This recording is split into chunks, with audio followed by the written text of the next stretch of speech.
Number one, an objection missed is a sale missed. So we've worked out what are the highest ranking factors. Now, the title tag is one of the highest ranking factors that we know to tune up. Here's the hack. This is how I get the perfect product descriptions. You talk to the salesperson in the company and say, sell me this product. And you just record it, transcribe it, and get the copywriter to fill it in.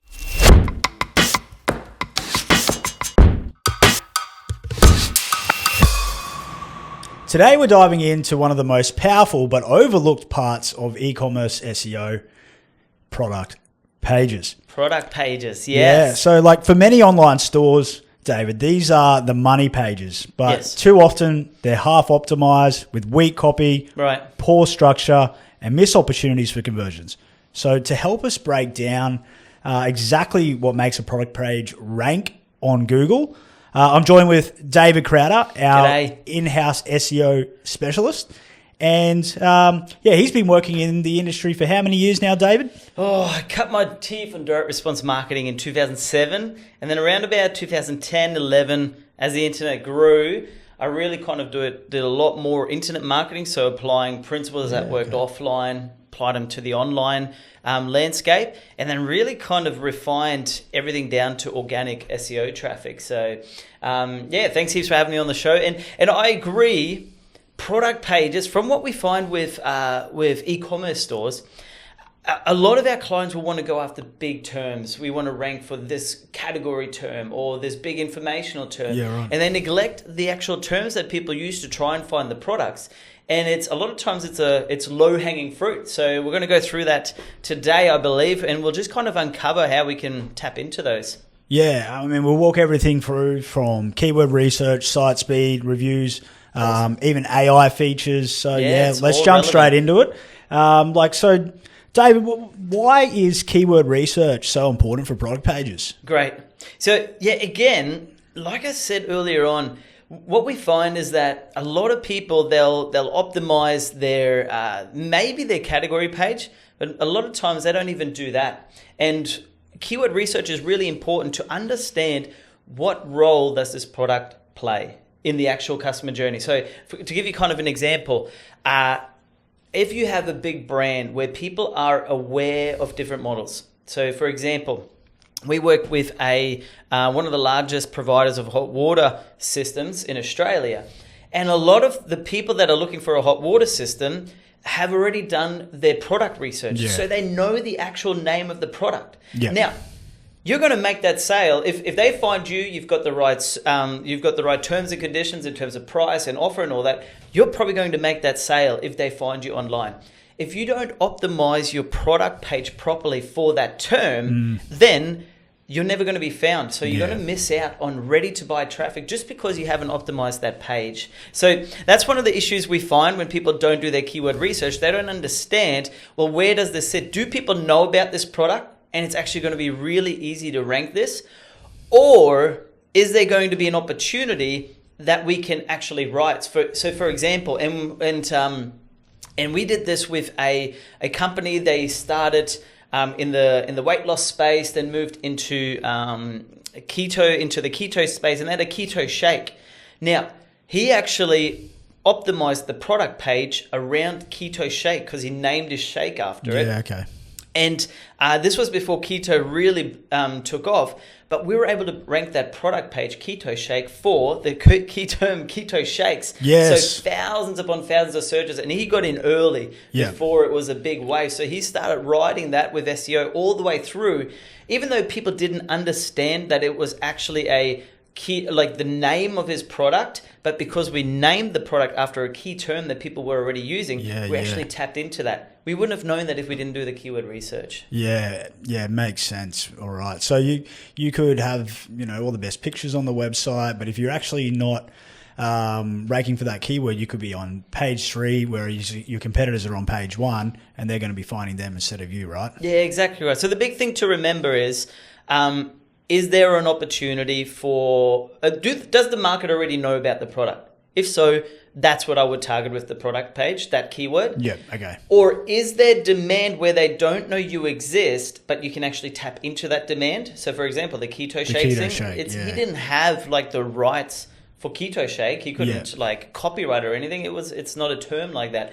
But he was able to name his product that way and then tap into it that way. And jump on that trend, yeah. Yeah, so you got to understand that. And that's probably the biggest mistake people make, is that they don't actually do keyword research for their product pages. So every product page should have their keyword research done to see, is there opportunity here or not? So that's a big thing. Okay, so that's the biggest mistake. What other mistakes do people make when it comes to keyword research on their product pages? Yeah, they just rely on tools. So, and this is the same for SEO across the space. What I love to do when we do keyword research is actually talk to the market. Right. So we pick up the phone and we call our clients' customers and we figure out, hey, how did you find this product? What did you type in? Because a lot of the times the tools won't even tell you that. So that's probably a big thing. Don't just rely on the tools. A lot of the times there's actual traffic available. You just don't know how your clients or your customers are articulating their problem. Once you understand how they're articulating their problem when they go to Google, you can tap into that. And that gives you a massive competitive advantage, because SEOs are lazy. I'll just put it out there. There's not many people that go the extra mile and go that deep into keyword research, where they actually call out their call up their customers or their clients to kind of get their language patterns and understand what they do. Yeah, so getting that psychographic data that you can't actually get from the tools. Correct. Yeah, fantastic. Especially in the age of AI. Yeah, right. Because you can't just rank for keywords anymore. It's shifting. We got to rank for phrases. We got to rank for questions. We'll get into this, I reckon, in this interview a little bit. But I use keywords as kind of a seed thing, but people aren't searching that way. And especially in a couple of years' time, people are not going to be searching keyword-based anymore. It's all phrase, problem stages of the customer journey. We're going deep there, but that's kind of it. Yeah, so instead of just a short example of best electrician, they're saying who is the best electrician near me, and they're typing that into the AI. Yeah, exactly right. And for an electrician, like so we're talking e-commerce here, if they're selling fans or light bulbs and things like that, it's like, what's the best light bulb to use for this situation? Yeah. I'm trying to light up my bedroom here, and then they'll find the product name. Yeah. More than likely, if you don't have your interlinking right and things like that, they'll type that product name into Google and then try and find the best supplier for that. Okay, yeah, interesting. All right. Yeah. So then how are you going through and doing the actual keyword research for products the right way? Yeah, cool. Number one, we do go into Google Keyword Planner. That's a really good place to start. I love using Google Search Console and just seeing, what impressions, what clicks is this page getting already? That's my favorite place. And then the third one, like I said, we actually talk to people that have bought before.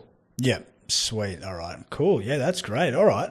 So once we know which keywords to target, the next step is building them into the page itself. Right. Okay. And that starts with the product name. Correct. Okay? Mm-hmm. So why should you optimize product names for SEO? Yeah. And I probably gave that example earlier on because it gives you an unfair advantage. Okay. And I'll stay with this keto shake example. If we just called it the keto lean even, there's no shake in there. So it's going to be harder to rank it. Yeah. So if you can get away with this, and I know that you can't always do this, especially if your e-commerce store is reselling products from different distributors and things like that, you can't actually change the name. But if you're running an e-commerce store with your own products, have a look at the opportunity. Is there already search demand there? Yeah, and you can name your product after the demand. Yeah. Okay? So it's, is there demand here? Can I name my product so I can tap into that?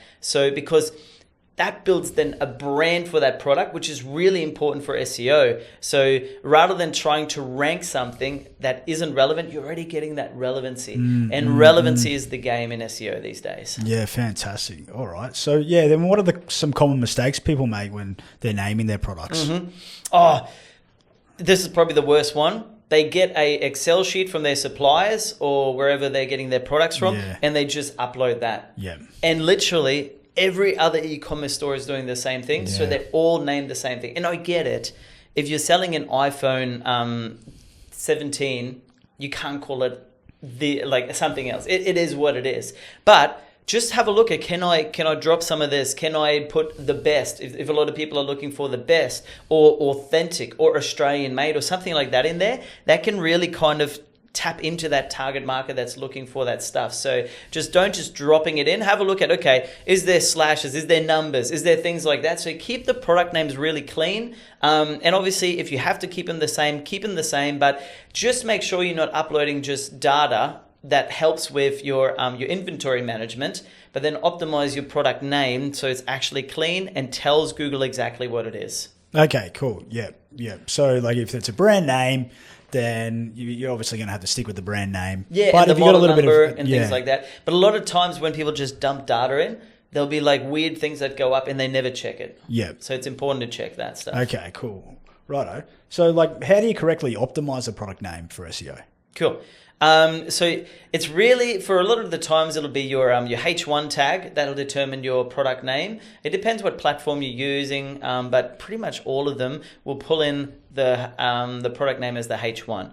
So you want to nail it without and keeping it. I like to just give Google exactly what you want. Okay, so don't make your H1 a big sentence. It's like, it's the product. So like I said, you can probably squeeze 1 or 2 relevant keywords in there, but you want to keep it and name it what it is. Okay, so that's probably the main thing. Sweet. So product names matter, but like so do the titles and the descriptions people see in Google search results. So let's talk a little bit about metadata. Right? Okay. So why is optimizing meta titles and descriptions so important for product pages? Yeah, awesome. It's literally, so we have in our company, we've got a thing called what's the big 7. Okay. And the big 7 is your title tag, your URL, your H1, your H2s, so your H tags, your images and things like that. So we've worked out what are the highest ranking factors. Now, the title tag is one of the highest ranking factors that we know to tune up. Wow. Okay? So, and if you don't, again, if you're just dumping data, if you're just dumping product data from a spreadsheet into your store and you don't optimize the product titles, you're leaving money on the table. Makes sense. Like it's not optimized properly. Now, 2 important things. 1, Google doesn't understand what the product's about. So if you've done your keyword research and you're like, I want to go after, let's say, keto shakes, but then you dump in the data and it says shake 1, this flavor and this and this and this, and it puts that into the title tag, there is a disconnect. So you're not optimizing it properly. So you need to match your title tag to the keywords that you're actually wanting to target. So that's the first thing. The other thing is, your title tag and your meta description is actually what shows up in Google. Now, shopping, notoriously, people are going to look for price and compare on that first page before they click through. So you have to win the click. And your title tag and your description, and there is other areas there, our schema stuff, I think we're going to go through that later on. They're the things that you are able to use to win that click. So not only do you need to optimize the title tag for the keyword to get relevance, but you need to optimize it to get people to click through. So again, if you know your target market, so it comes back to marketing. If you know your target market and you know they care about Australian made, you can put the product name - Australian made. Okay. I always say, okay, well, what makes you unique? Is it speed? Is it quality? Is it value of service or whatever? So whatever unique competitive advantage is, I like to have the keyword up front for SEO purposes, but then straight away follow it. Why should they choose you? So that's the question that's going through my mind. Why should they choose me? What's going to win that click? And you want to do that in your title tag and in your description. And the art of it is, and this is why people hire agencies like us, the art of it is, you want to do it in a way so you lose the SEO relevance in your title tag and your description. So it's an art form, but if you spend time doing it and that's the right way to do it, you're going to get clicks and you're going to get rankings, and that's what's going to get you the sale.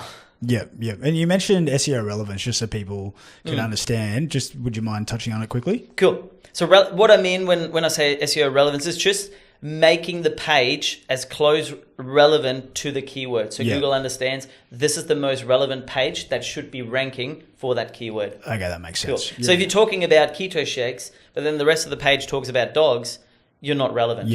Okay? Or if the product is a keto shake, but then you put dogs and cats in the title tag, you're not relevant. Nah, you're way off. Okay, sweet. So what are some of the mistakes people make I guess that might be some of them when Title writing, tags. metadata for the product pages.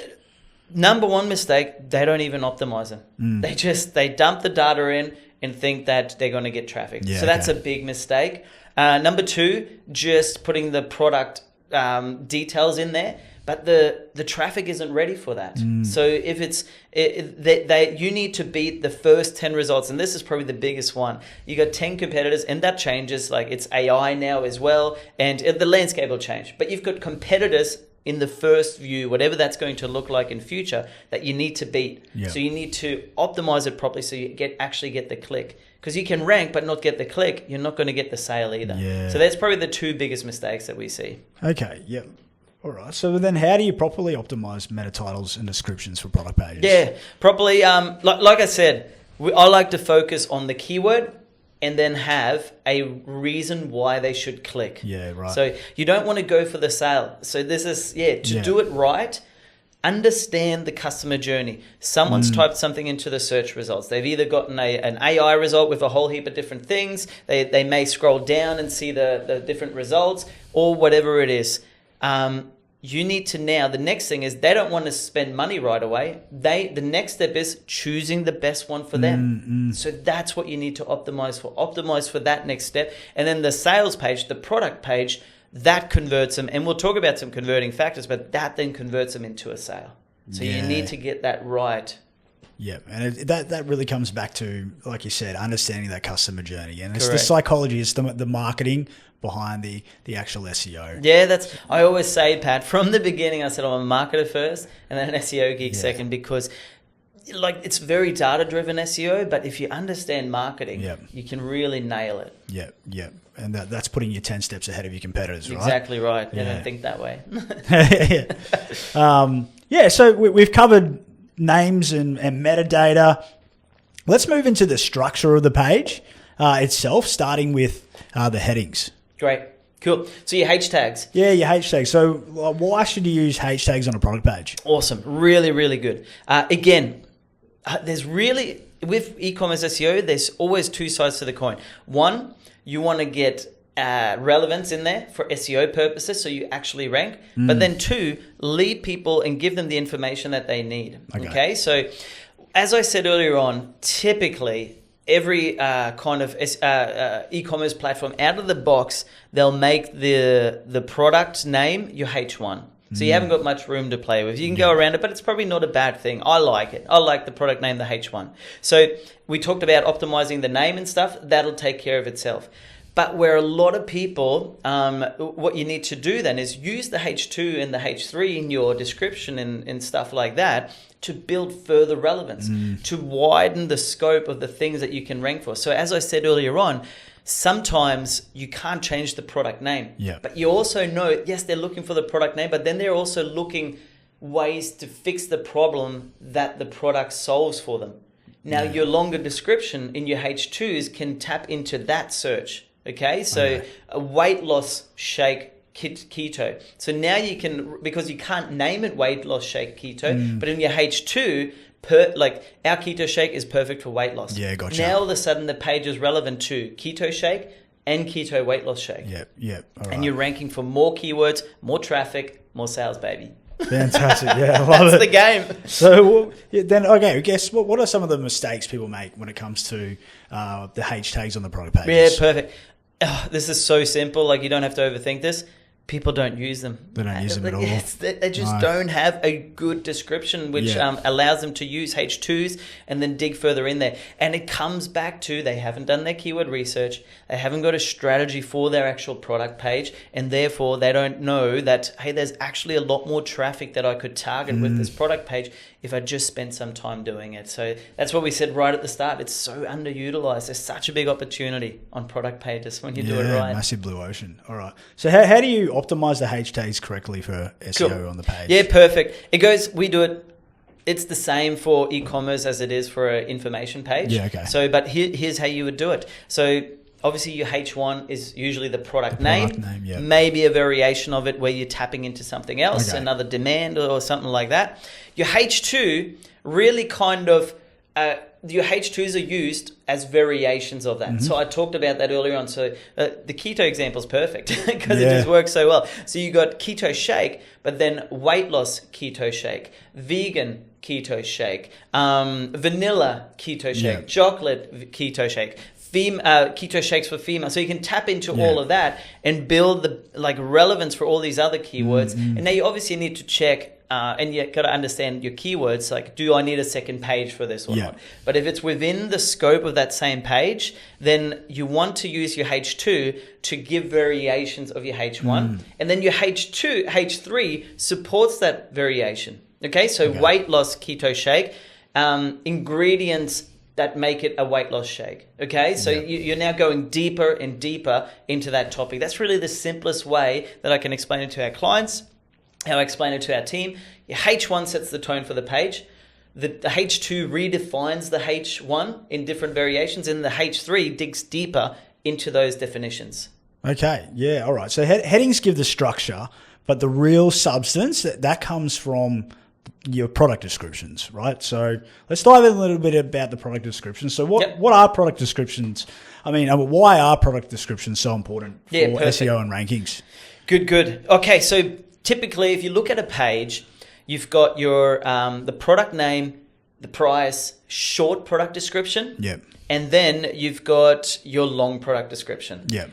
Probably the biggest mistake I see people make, and this has just been lazy again, is they upload all the products, and then it's a product name in there, the SKU, the SKU code, it's got the price in there, and then everything else is just vacant. Like they don't have a short description. They don't have a long description. Some of them may have a short description, but then they don't have a long description. So that's the biggest problems we see, is that people underutilize what's actually available in terms of traffic opportunity on product pages. And it's just a matter of they're not allocating the resources required that could potentially drive the amount of traffic that's available out there.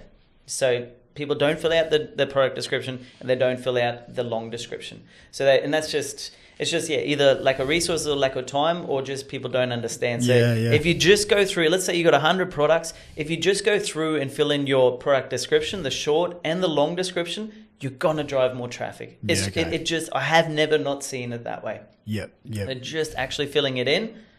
Awesome. Follow everything that we're talking about, and you're going to be ranking, and you're going to double, triple the traffic that you're getting for your product pages. I've seen it again and again. Cool. And what other mistakes do they make? Look, they don't tap into they don't follow what I talked about earlier on in terms of your H tags. Okay. So they'll have a short description and then a long description, but they don't actually talk about the things that people are searching. So it may continue to talk about the product, but it doesn't talk about what does the product solve? How do people use this product? And all these other ways that's going to land you in AI. So you're going to get in all the AI and answer engines will start pulling in your stuff. And it doesn't give you the authority, because Google's all about, okay, well, does this person understand their market and the product and how people are looking for it? And if you've got that information in there, it's that's probably another big mistake that we see people make, not properly having their descriptions to match what this product actually does. So not just what it is, the features, but what it does for people. All right. So let's expand on that a little bit. So how would you write an effective product description page? Yeah, great. So for me, again, it comes down to get your keyword research and understand what do people actually need to know about this product to make a decision. So our title tag and our description got the click. Now, if people are searching and scrolling on the product page, they're not sold on it yet. So you actually need to sell them. And it's just a simple sales model is attention. You've already got that. Interest, you already got that. You got them through. Now you got to build up the desire. Why would you choose them, or why would you choose you over someone else? And usually when you answer those questions, you take care of everything that we just talked about, because you're talking about all the benefits, all the outcomes, or you're talking about that this is high quality. Now you're talking about the features. So just sell your product. And I'll give you, here's the hack. This is how I get the perfect product descriptions. you talk to the salesperson in the company and say, sell me this product. And you just record it, transcribe it, and get the copywriter to fill it in easy to ways to kind of so it flows when you read it. The best salesman in the company. I would choose the best one. Good one. I like that. But that's a simple hack. Yeah, absolutely. And it's like, it's not like you need to be a star copywriter. Use your best salesperson, or even check around the internet. Who is selling this stuff? And like transcribe their script and then rewrite it in your words and how you would say it. Yeah. So that's how you do it. Fantastic. I mean, we could go for days on the copywriting stuff, but we're here for SEO. So descriptions, they provide the details, but attributes like size, color, and material also matter for both customers and the search engines. So we're moving into product attribute optimization. So why does optimizing product attributes matter for SEO? Yeah, cool. If you don't handle these well, your website will be a mess. So here's some of the things, like horror stories I've seen. So your product attributes are really important because sometimes people will actually search. I'll give you an example with, let's say, iPhones. So there is 3 different colors. So you got your red, your blue, your black. And some people will actually search red iPhone this model. Now, if you haven't got your attributes set properly, and Google can't pull that in, they don't know that you offer a red version of that. So again, with shirts and things like that, if people are searching on an attribute level, you've got to set that up properly and put it into all the attributes that Google can understand in your schema and things like that, which we'll go into, and that will actually help you rank again for more keywords. So if you don't do that properly, you're just limiting your traffic opportunity. So you need to get them right. So 1, Google better understands your product, and 2, so it doesn't mess things up. Another mistake that I see is, and sometimes this is warranted if there's enough demand there, but people will create different product pages for all the attributes. Now, the user experience of that is terrible, because sometimes a lot of the market will want to just, what does this look like in blue? What does this look like in red? What does this look like in black? They don't want to switch between pages. If you haven't got your attributes set up properly, not only are you tapping into making the product stronger for Google to understand, okay, this product in these colors, you're making the user experience worse for it's people all over as well. The place. It all kind of plays into that. Jumping between pages, makes sense. All right, So that's some of the mistakes then. How do you properly optimize product attributes for search engines? Yeah, awesome. So utilize the functionality in the frameworks. That's why WooCommerce, Shopify does it really well, where you can just set up the different attributes. They're all in there. Yeah, exactly. And as I said earlier on, like you have when you have the different pages, you're running into duplicate content issues. So now, and this is shopping sites are notorious for this, of not setting up your content properly. So you've got all these different pages that literally say the same thing, but only have one difference, which is the color. So sometimes they don't even get indexed then. So the other pages. So and you've spent all this time creating awesome descriptions, your H tags, your title tags, and you're throwing it all out because you're doing duplicates. So it's devaluing all your content. So doing it right is use your variations. There's always reasons why you wouldn't, but majority of the time, use your attributes within one product. Don't make 10 different products. Keep it in the one. Make that one product as strong as possible. That's the right way. That's how I think about it. Cool. All right. Sweet. So make the one product as strong as possible. So the descriptions are providing detail, but where do we go? Oh, sorry. I've lost ourselves now. You're right. They'll edit that. They can edit this out. Thank you guys. Doing a great job. Why does optimizing products matter to SEO? How do you properly optimize product attributes for SEO? Oh, we've done that. All right. So far we focus on content, but let's shift towards conversion elements. Great. Yes. Call to action. All right. CTAs. Conversion drivers. All right. So why are strong CTAs important on product pages?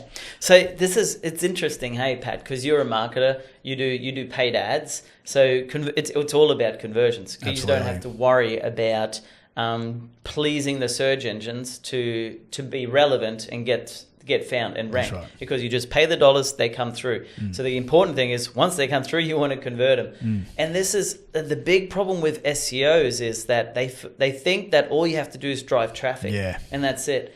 At Websites That Sell, we're all about revenue. Yeah. It's what is it going to impact the bottom line? Absolutely. I don't want to just get rankings. I don't want to just get traffic. We want to get rankings, traffic, and conversions. Yeah, for sure. Now, so and that just goes back to I'm a direct response marketer. Yeah. If it didn't work, I'd be found out. Yeah. So that's my philosophy to SEO as well. And it should be for any company that's doing an e-commerce store. Like if something's not driving revenue, don't do it. Yeah, okay. So very important here is if you're not converting but you're getting all this traffic, something's wrong. You're not doing something right. So in this case, you have to do something, and which is start adding high converting elements on the page.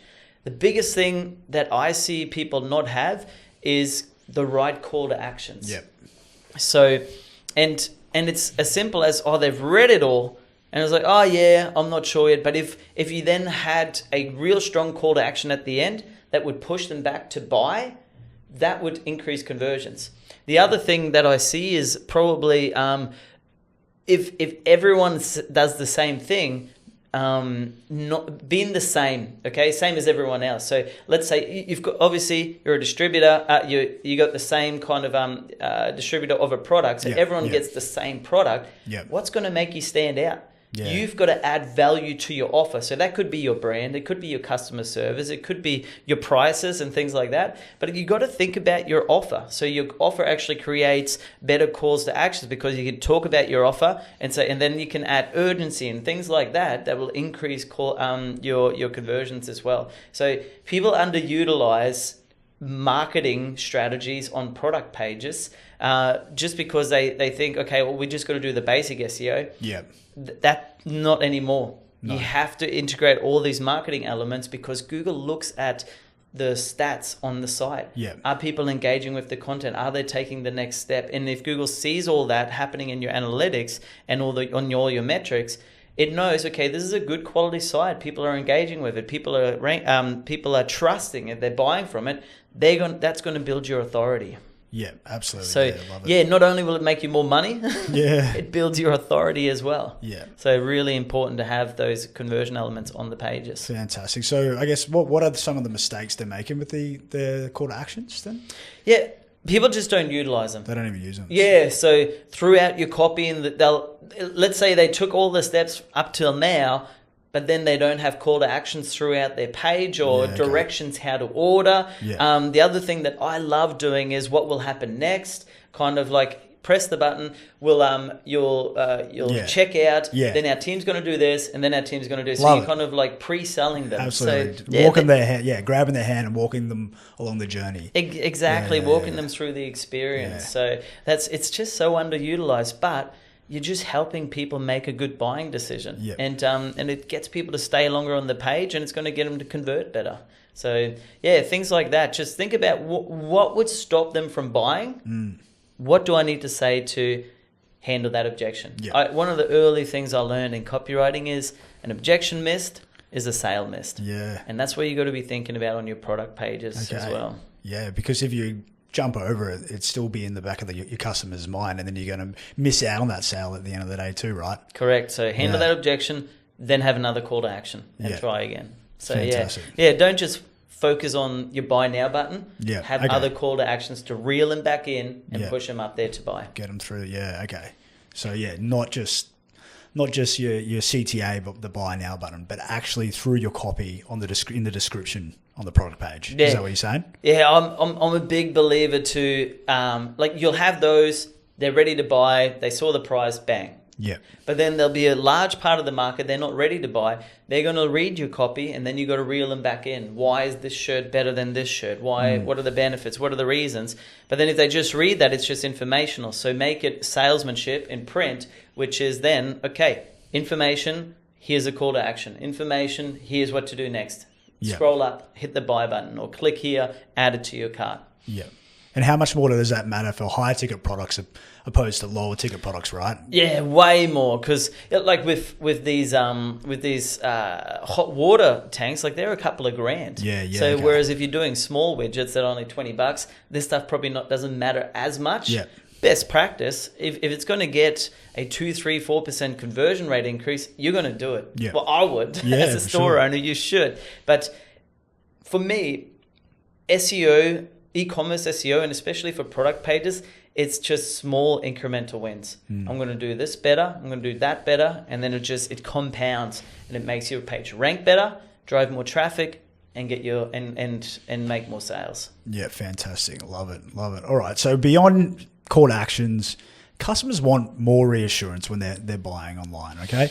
So that comes from reviews and testimonials. Yep. So we're going to be jumping in more to the proof, the reviews, the testimonials kind of part now. So what are reviews and testimonials? So why are reviews and testimonials so important for product page SEO? Awesome. Great question. Well, they show up on the front end now with Schema marker. Okay. So we'll talk about that later on as well. I've already said that a couple of times, but reviews will show up. People read reviews. Yeah. That's how they make buying decisions. And it actually just builds proof that what you say is actually true. It's not you trying to sell. It's someone else telling their story. And I would just use all of it, if possible. Yeah. Again, it depends on scalability. If you've got thousands of products, it's going to be hard to use all of it. And when I say all of it, so I would use reviews. Just make sure most shopping carts will have that built in. You can just get reviews that way. But then go one step further and have video testimonials as well of that product, people using that product. It works really well. Fantastic. So again, if you've got thousands of products, you got to take what I'm saying with a grain of salt. But best practice, and then you do what you can.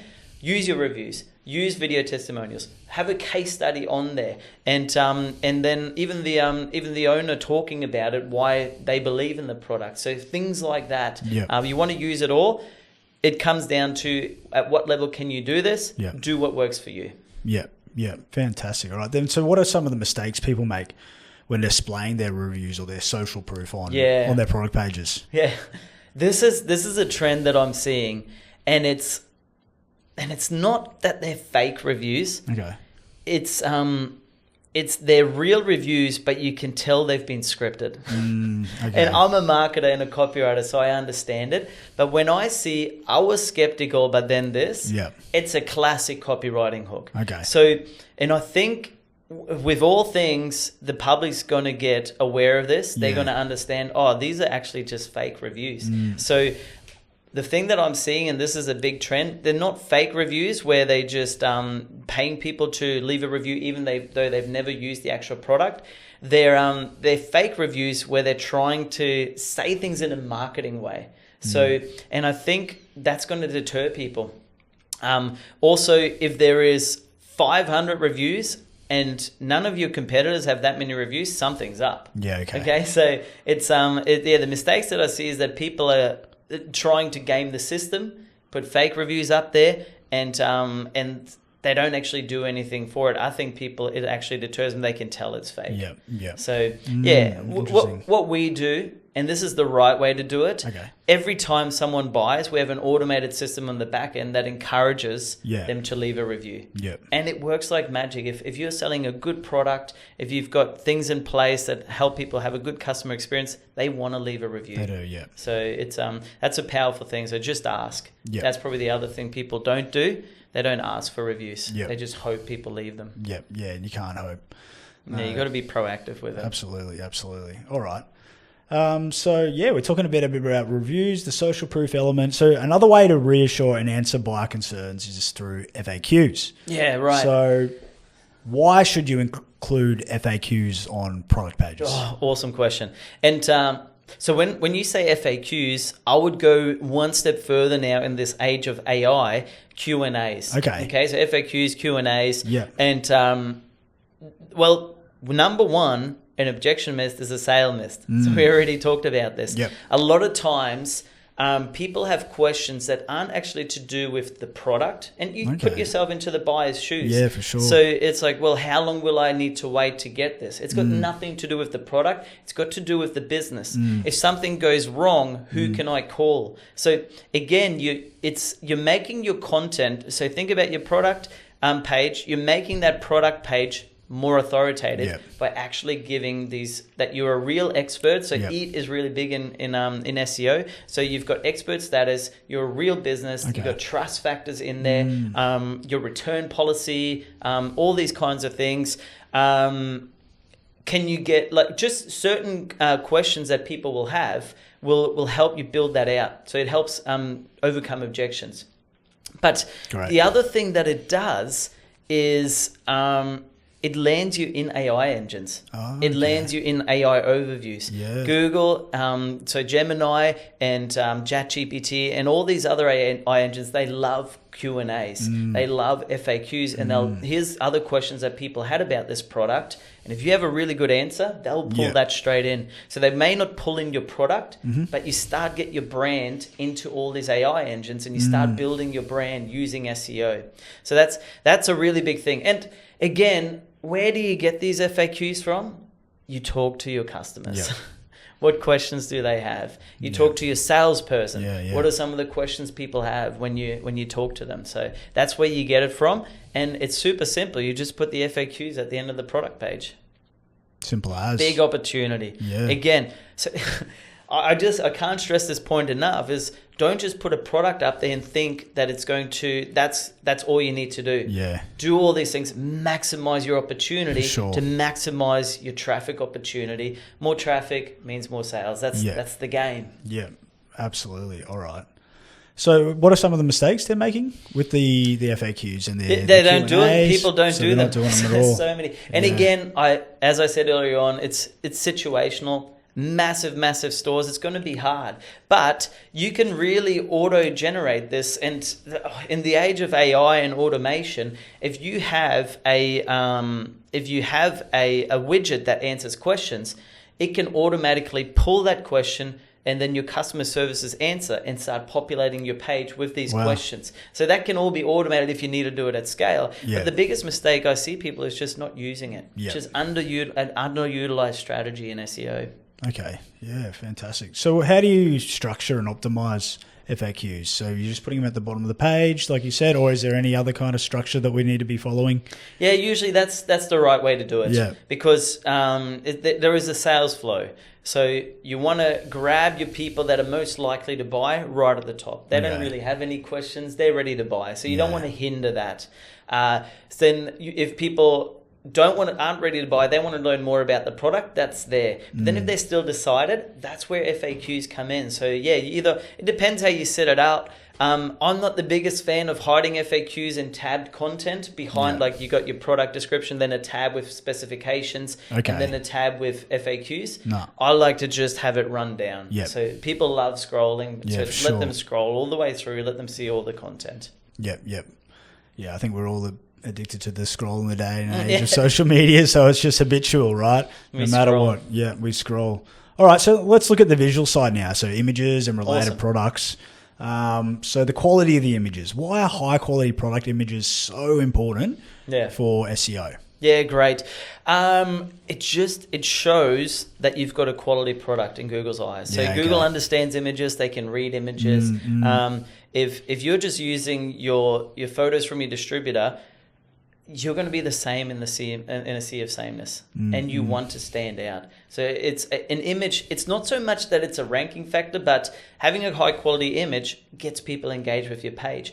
And that is a ranking factor. People actually staying on your page longer and engaging with your website. Big ranking factor. So that's the importance of it. Okay, for sure. So what kind of mistakes are people making? Apart from the low quality images, are there any other ones that we could be talking about? Yeah, just using the same images as everyone else. Yeah. So in that case, usually what happens, the person that gets it up first and gets indexed in Google, they might get lucky. But let's say there's 1,000 distributors, like your chances of getting indexed first are going to be slim to none. Now, if everyone just uploads the images and doesn't go a step further, there's one person that'll get lucky and their images are probably going to get indexed. Yeah, okay. And then it's like duplicate content. So it's like, oh, I've already got these in here.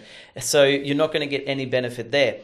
What you can do then is just use one of your products and do a variation of that image. Or even in the age of AI, put the image into the AI and say, make this more unique. Here's my brand. Here's who we are. Here's our customers. Give me an image of them using this product in real life. Yep. So now you've got a unique image. So probably the biggest mistake is having the same as all of your competitors. Yep. So that's probably a big mistake to avoid.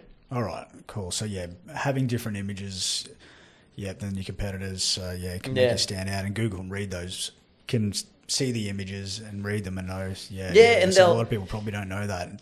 Yeah, and if you've got really good images, you'll get pulled into AI, you get pulled into the image search and all these different. So we're in a stage of SEO where you can't just rely on one keyword. You've got to be everywhere. Yeah, it's search everywhere optimization. I've said that many times now, and you've got to look at it. Where can that image get pulled in, and what do I need to do that? So you got to get that right.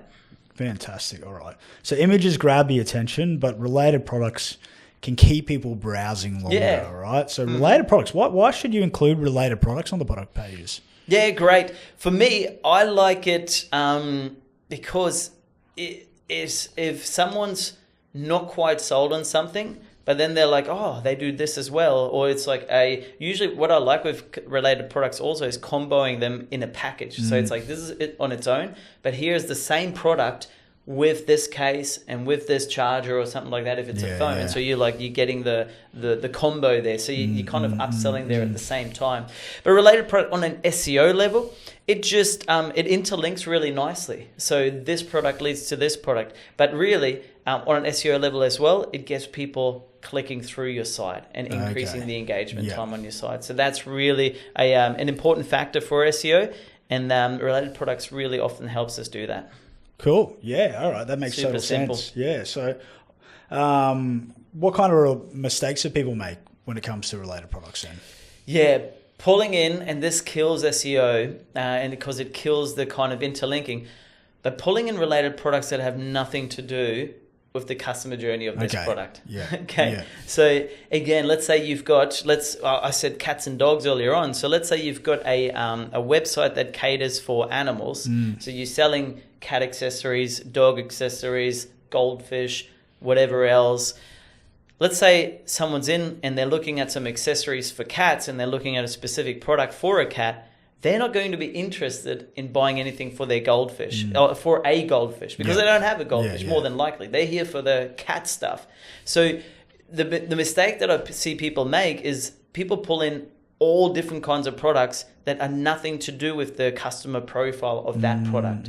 So not only does that wreck your theme relevance across your site, but it doesn't make sense. They're never going to click on that. So that's probably the biggest mistake I see people make. They don't strategically think about which products to pull in.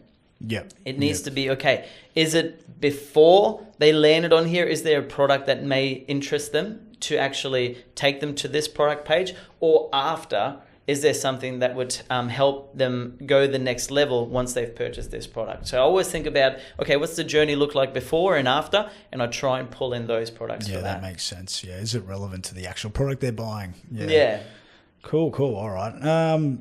So how would you optimize related products? Yeah, exactly in that way. Yeah. Keep them at the basic level. Just pull in products from the same category. Yep. Yeah. But then the other way that I would do it is how popular are these other products. So you've gotten them in on this product, but let's say this product doesn't really sell that well, but you've got them there on your page, and you know a lot of people buy these other products. Put that product in as a related one as well. Okay, so product A doesn't get as many sales, but people are actually finding it. Product B gets a lot of sales, but it's so hard to compete, they're not finding you organically. Put product B on product A page because you know more than likely they are going to be interested in buying it anyway. So again, it's understanding marketing that will help to boost your SEO as well. Fantastic. All right, so we've covered content and visuals. So let's move into the technical side. Here we go. Technical page SEO, product page SEO. All right, so technical SEO. So we're talking about implementing product schema, all right? So why should you add product schema to your product pages? Product schema. Okay, so it gives you more visibility. Okay. And when I say more visibility, by adding schema, not only are you going to get more visibility on the first page of Google, whatever that looks like, AI results or in the traditional 10 results. And as I said, the aim of the game is to get the click. More visibility, getting your price in there, your price range, getting your reviews in there, getting your variations and your attributes in there is going to give you bigger real estate for one, but it's going to give people more information to help them make a decision where they should click on you or the next person. So that's really important and why we do it. The other reason is AI engines understand schema. So they're going to be more likely to pull in your product if they better understand your product, and schema makes way for that. Yeah. Okay. So what are the common mistakes people make when implementing product schema? Yeah. Biggest mistake is they don't. Yeah, they just don't do it at all. Yeah, they just use the set and forget stuff, which is your review. So hopefully that gets pulled in. But then again, I think everything with product pages, people underutilize the strategies available to them. So, you can't really make too many mistakes. Either you're doing it or you're not. But if you get your schema wrong, it just won't display. Or it'll actually display as code on the page. So I've seen that before. So make sure you get a proper developer to help you implement the schema. Sure. That's probably a big mistake people make. And so it actually displays right, it renders properly, and it gets pulled in by the SERPs properly. Okay, fantastic. Yeah, so definitely get some help from someone that knows what they're doing.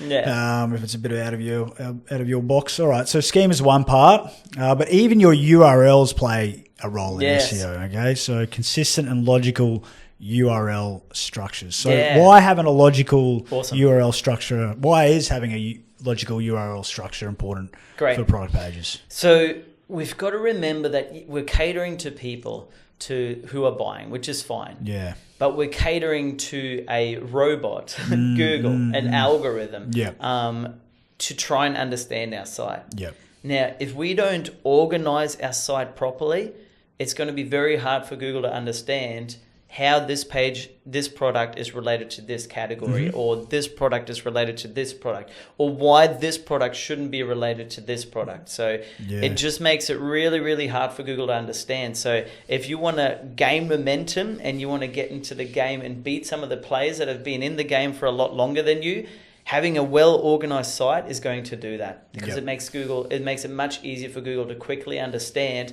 great, here is these categories, and they're the same every time. So Google can assume that the next thing is going to be related in that. And then it builds authority for that category, builds authority for that category. If you're not doing that, there's no consistency and no predictability. So you want to make your site predictable. It's really important. I won't go into like the technical why, but it works. Okay.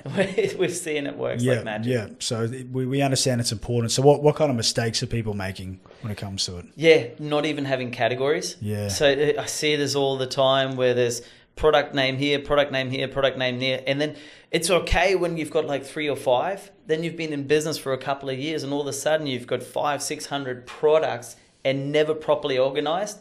It's a pain in the ass to just manage that. So that's the first thing. So that's the biggest mistake. But 2, again, there's no proper logical structure for Google to understand how these products work together. Yeah. Okay. So then, how do you create SEO-friendly URL product pages? Yeah. Look, the easiest way and the best way that I would recommend is category, product name. Yep. And then stick with that structure. Pick one and then stick with it. I wouldn't go /product name. I would, from the start, even if you've just got one category, put that category in there. Even if you think, no, I'm only going to have 5 products and I'll never have more. I've talked to business owners all the time and it's like, oh yeah, I thought it was that, but then it's way more. It's once you've got like heaps, it's a pain to try and redo it because then you've got to do 301s, this and that to fix it all up. So pick a structure and stick to it. With WooCommerce, you've got to put a kind of a category in there anyway.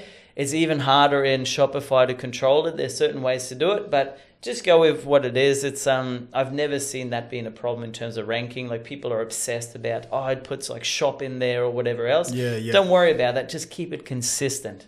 Yep. Okay, so I love the category name and then the product name. That's my favorite structure. Yep. So even if you don't think you're going to expand into a different product line down the track, just do it out of habit, just to get it done. And just for whatever reason, if you do expand into other product lines, other categories, you're already set up for success. Yeah. And here's the thing. This is, again, it's an underutilized thing.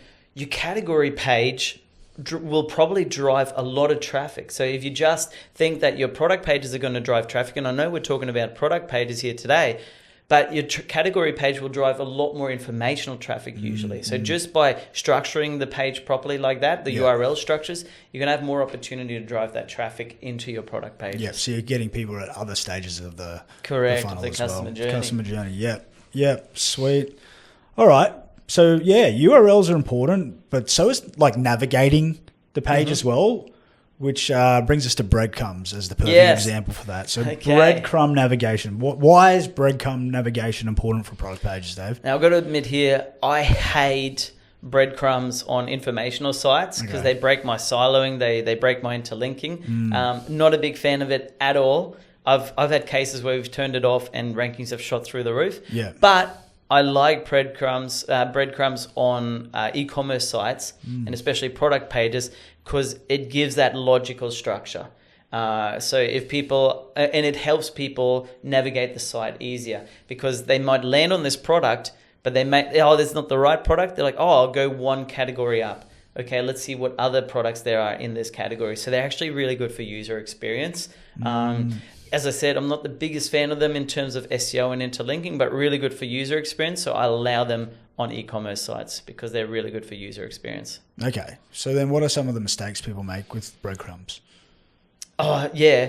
Just chucking stuff in the trail of the different pages that has nothing to do with it. So the right way to do it is if it's a product within this category, don't put another category in the breadcrumb. Like I've literally seen that where people have put in category, then like this other category from somewhere else because they're pulling in a tag for some other reason, and then the product. And it's like, no, just keep it simple.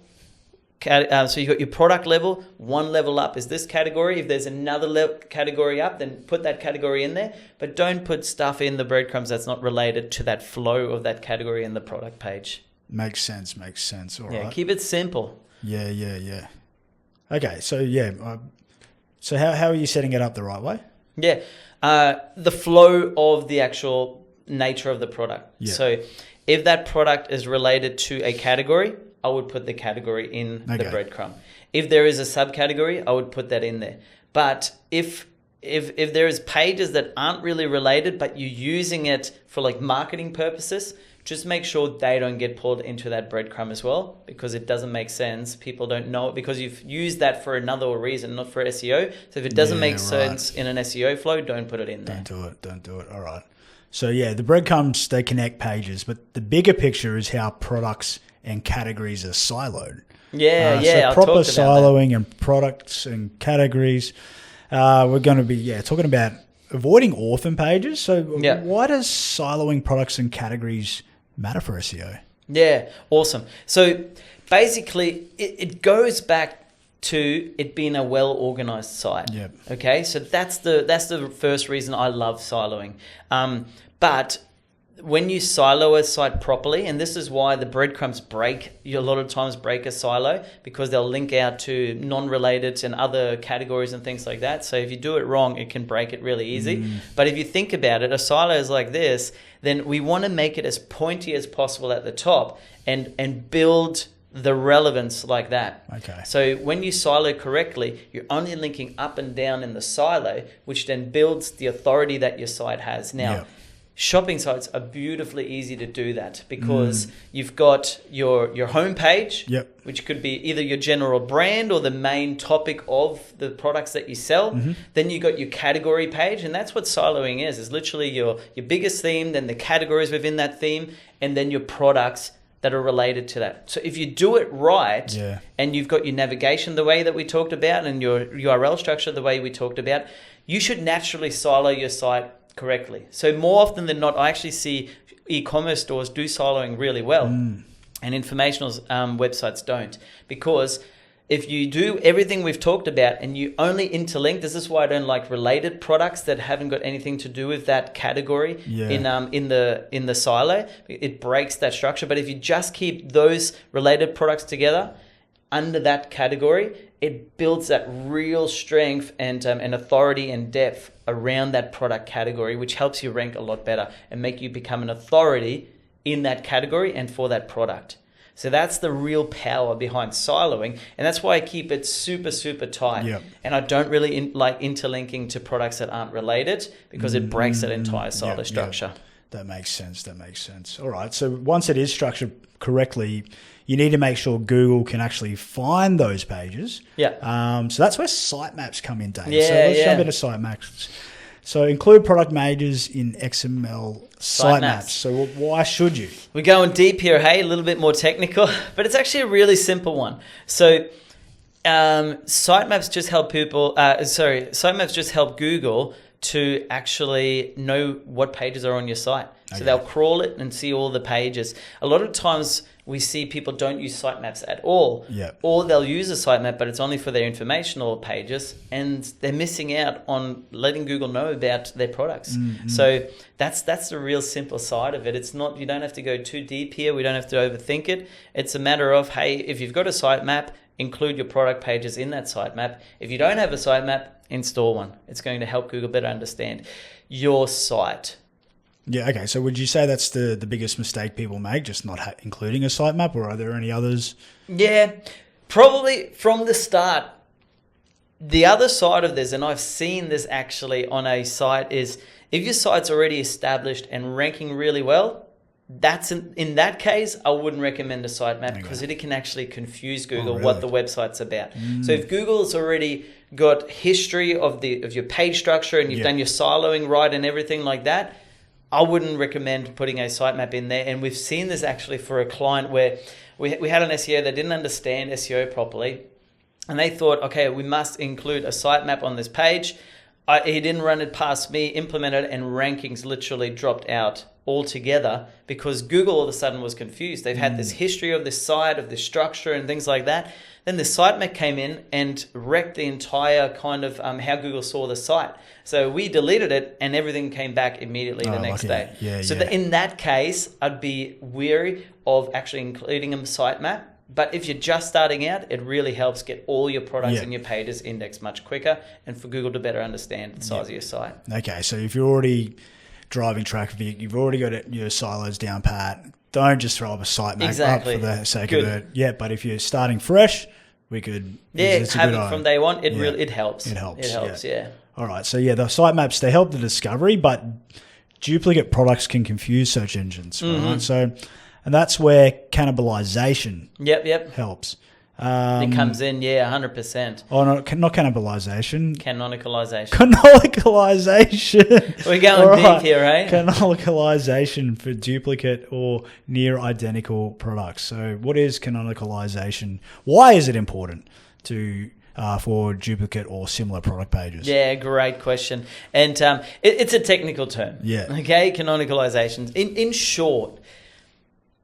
we talked about this earlier on, sometimes people create multiple pages for the same product. Yeah. There's reasons for that sometimes for ads and things like that, but to keep things clean and to let Google know, well, this is the core page.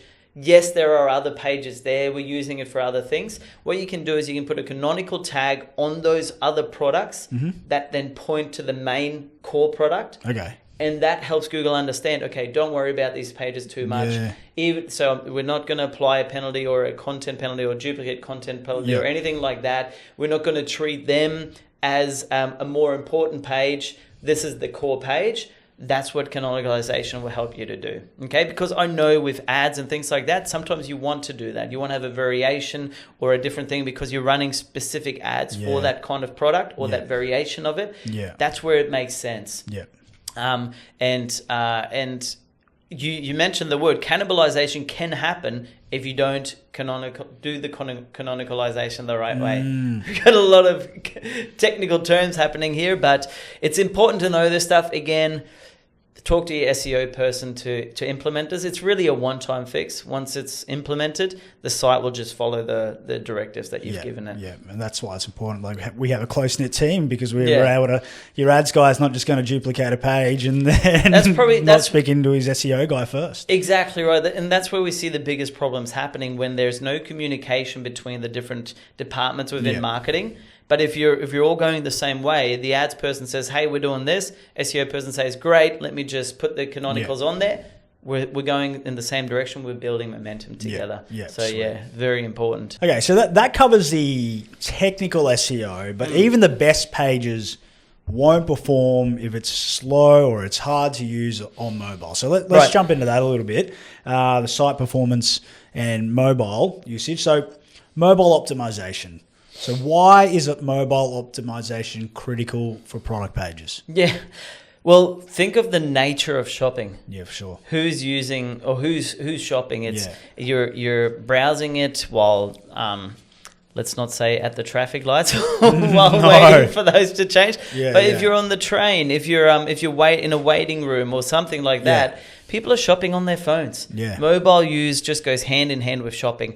When there is more research involved, if higher priced products, desktop is a lot more important. That's what we're seeing. But for lower price items, and especially for kind of the research phase of just browsing rather than like deep research, it's very, very mobile heavy. So you've got to optimize for it because that's what your customers are using. Yeah, for sure. It's as simple as that. Yeah. And aside from not like optimizing for mobile, what are some of the mistakes that you see with the mobile optimization? Yeah, probably the biggest mistakes is that the page will look beautiful for desktop, but then you check it out on a mobile device and the image is massive. The button's somewhere not even on the first kind of above the fold.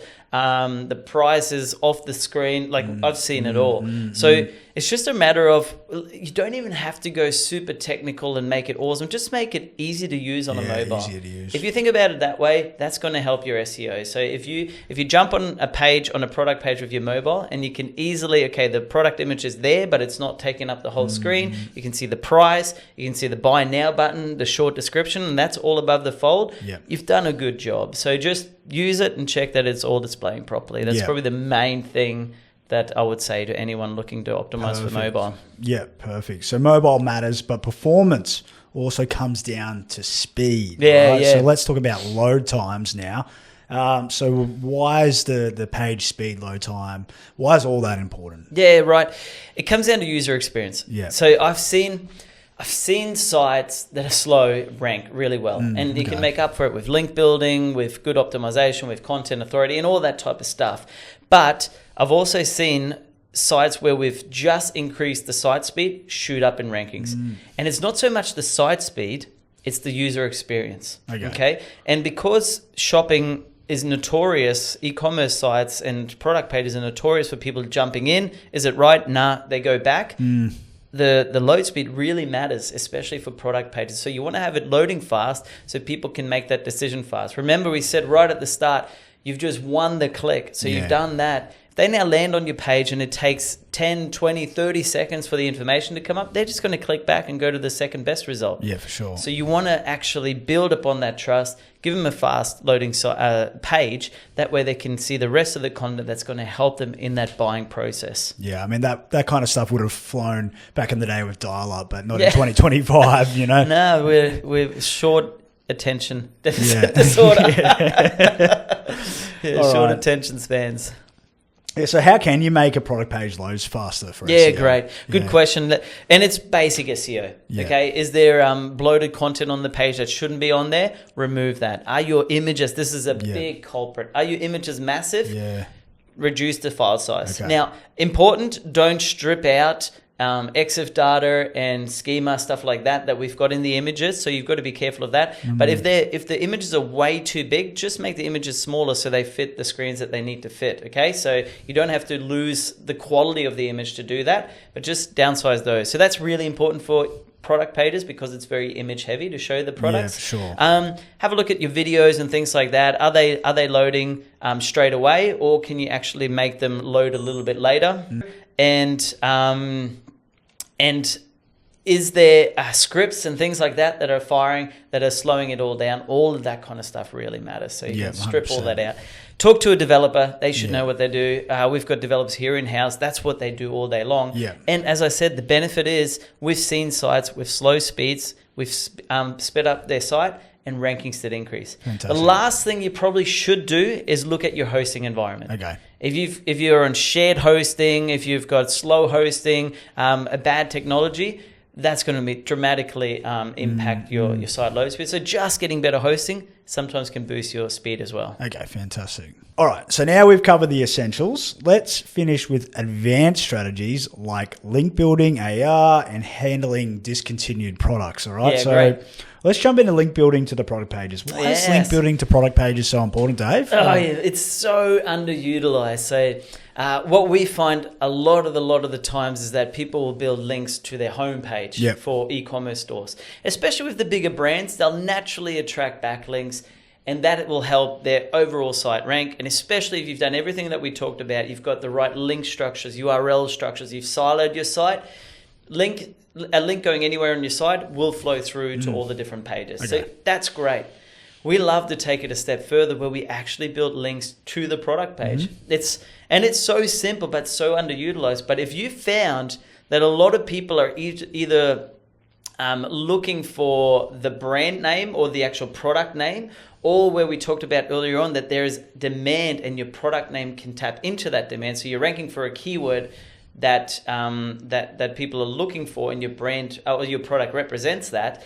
All things being equal. So let's say everyone's got a great description, everyone's got good photos, everyone's got optimization and things like that. The thing that's going to get you ranking above the other one is building links to that product page. And I see it so often. It comes down to budget. If you've got thousands of products, it doesn't make sense that you build 1,000 high quality backlinks. Yeah, okay. But if you understand your keyword research and say, okay, I've got 1,000 products, but I've only got maybe a handful, 10 or 20, where the search volume for that actual product's really high, allocate a link building budget for those products. Okay. So again, the example we have is that earlier on we talked about these the hot water systems. So we build a lot of backlinks to the category page, but some of the products are actually searched really high as well. So we'll boost those as well to make sure they're a little bit higher as well. Same with the keto shake. We actually built links directly to the keto shake page because we knew that was the breakthrough for that e-commerce store, getting that product page found, not getting the category page or the home page found. That product page was the breakthrough for that business. That literally took it from doing a few online sales to over 7K a week in sales consistently. So that's the power. All things being equal, it gives you an unfair advantage over the competition, because Google's going to look at all these things, and then it's going to look, but this page, other people are saying that it's a high quality product. Yeah. It's the more authoritative one. Let's rank it a bit higher. Sweet. Yeah, that's the power of link building for your product pages. Yep. All right. So what mistakes are people making with it?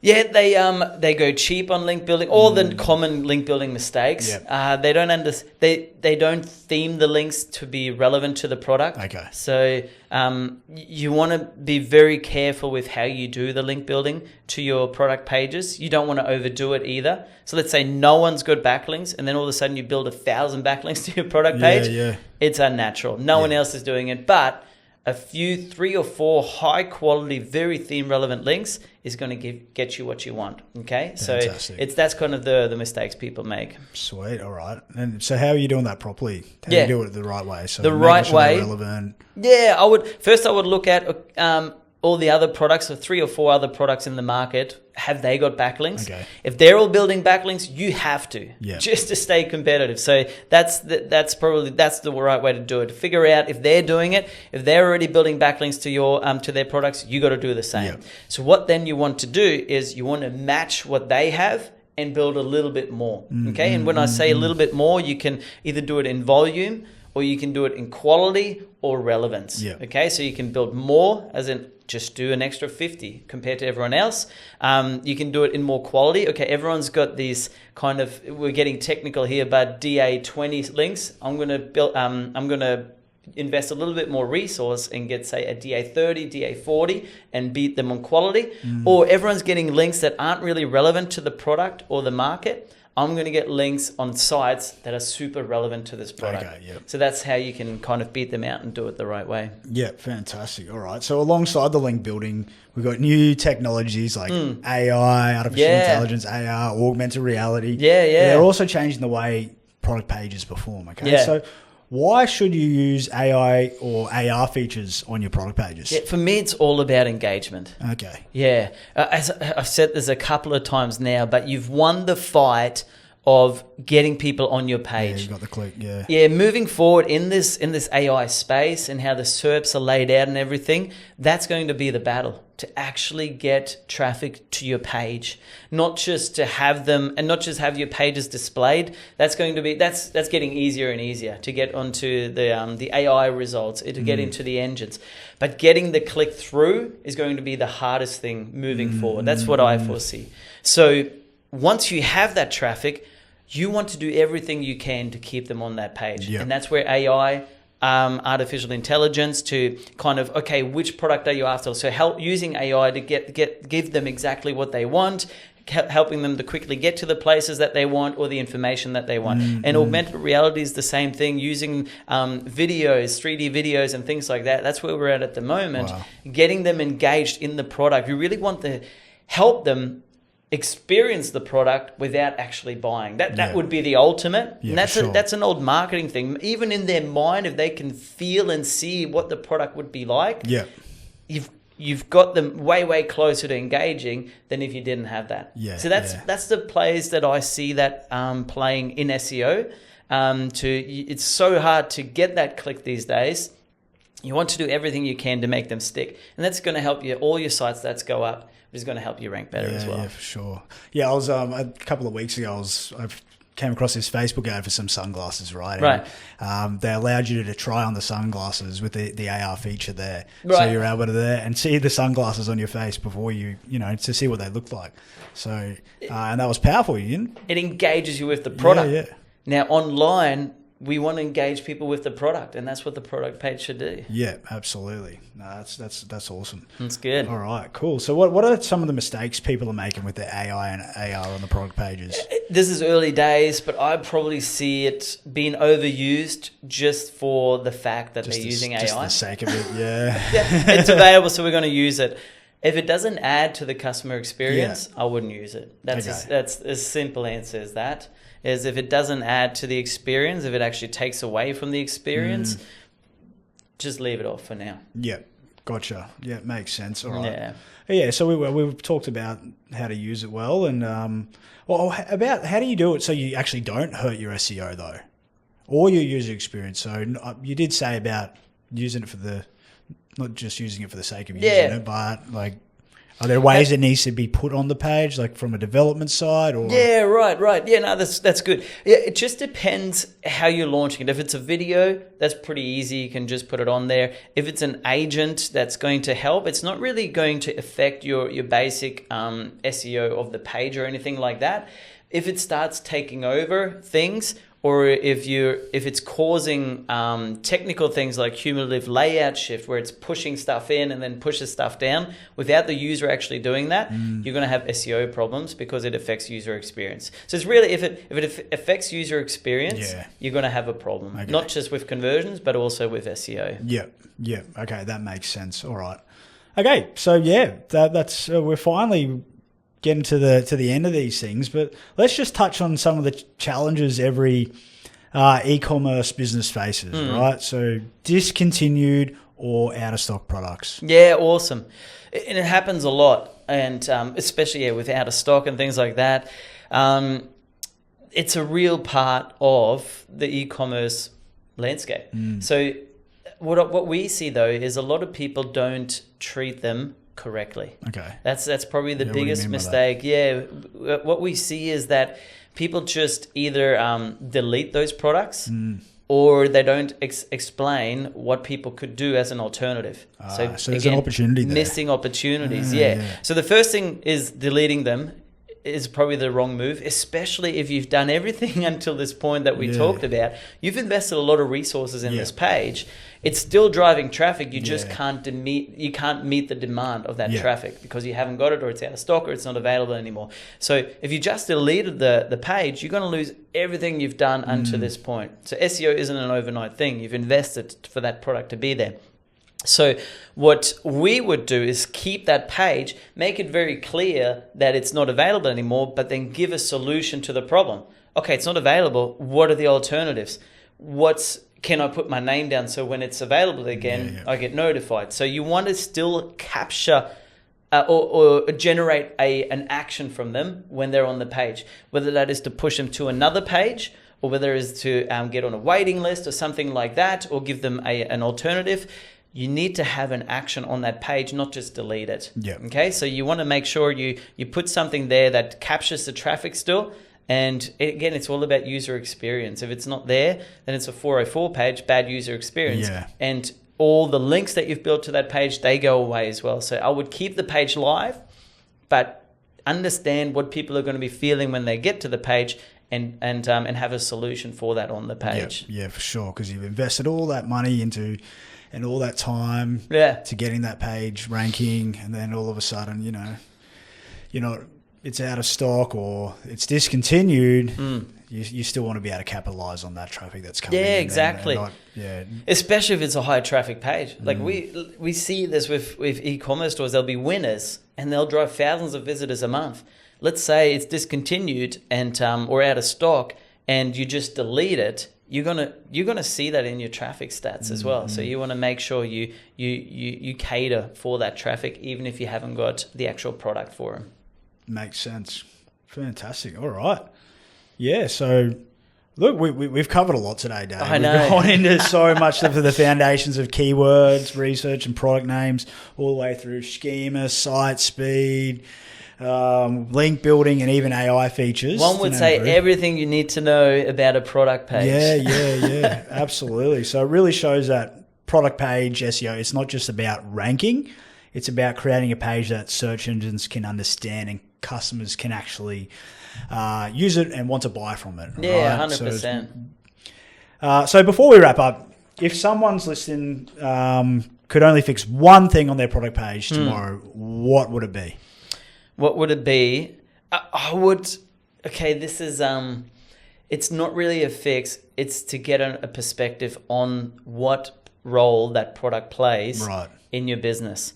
So do your keyword research and understand who's looking for this, how many people are looking for this, and how are they looking for this product.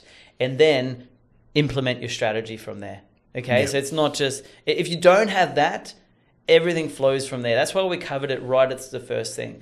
If you understand the market, how many people are looking for it, how they're trying to find that product, what are the needs and the benefits and things like that from that. If you nail that, everything flows from there. So that would be it. So get an understanding. And again, as I said earlier on, you can't do that if you've got 1,000 different products. But if you understand what are your highest selling products and you do it for those ones, that's where I would start. Yep, for sure. All right. And then what about for e-commerce stores on smaller budgets? What kind of quick wins would you suggest for them without having to blow their budget out of the water? Probably just go through the title tags. It's so underutilized, and it's a quick fix. It's not like you have to spend an hour per page. Go through the title tags of each one of your pages and then just optimize them the way that we talked. Cool. Dave, thanks so much for sharing your insights today. It's been a fantastic show. We've dove into heaps. For anyone who's wanting to connect or learn more from you, where should they go? Just on our blog. You may have found us on YouTube, listen to this on wherever, somewhere on a podcast, or you're reading an article. Just on our website, if you want to work with us, we'd love to work with. We love working with e-commerce stores, helping with their SEO, websites that sell.com.au, or any of our socials. Just reach out, tell us about your project, and I'm looking forward to working together. If you love this video, check us out on YouTube, check out our blog. We do this kind of stuff all the time.